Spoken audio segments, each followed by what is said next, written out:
Maybe you can give us an example of how one would work with, be it emotional or physical pain.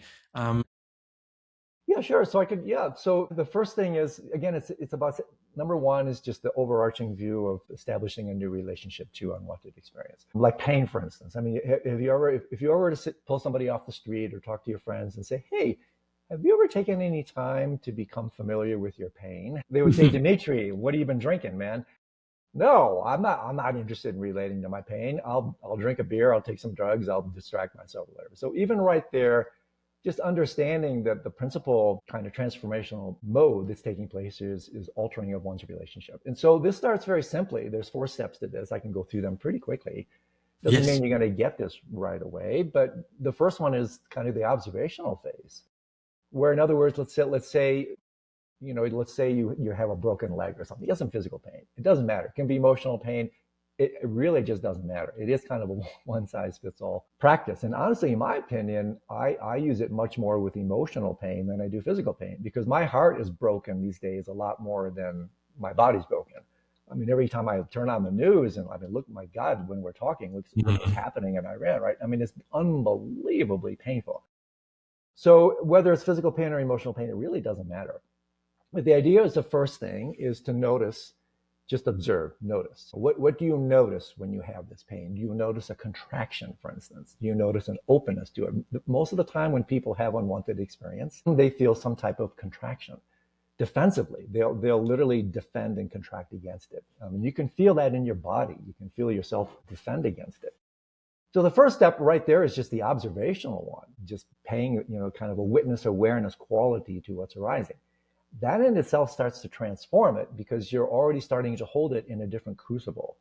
The relationship is changing just by holding, not grasping, but literally holding to the experience, having this new holding environment.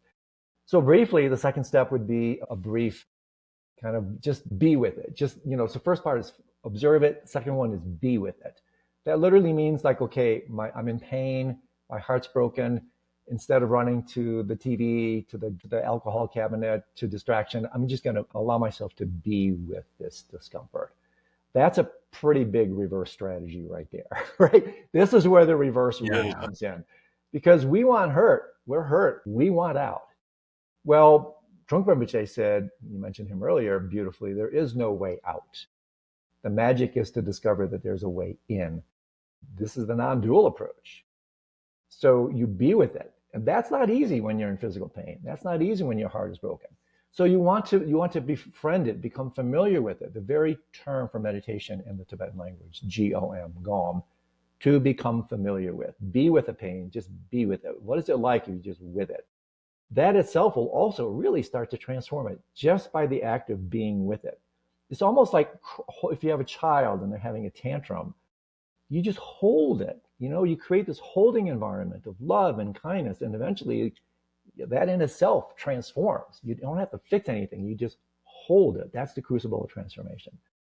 So the third step, and the latter two, these latter two are very transformative and very profound. So with these first two stages, observe it, be with it.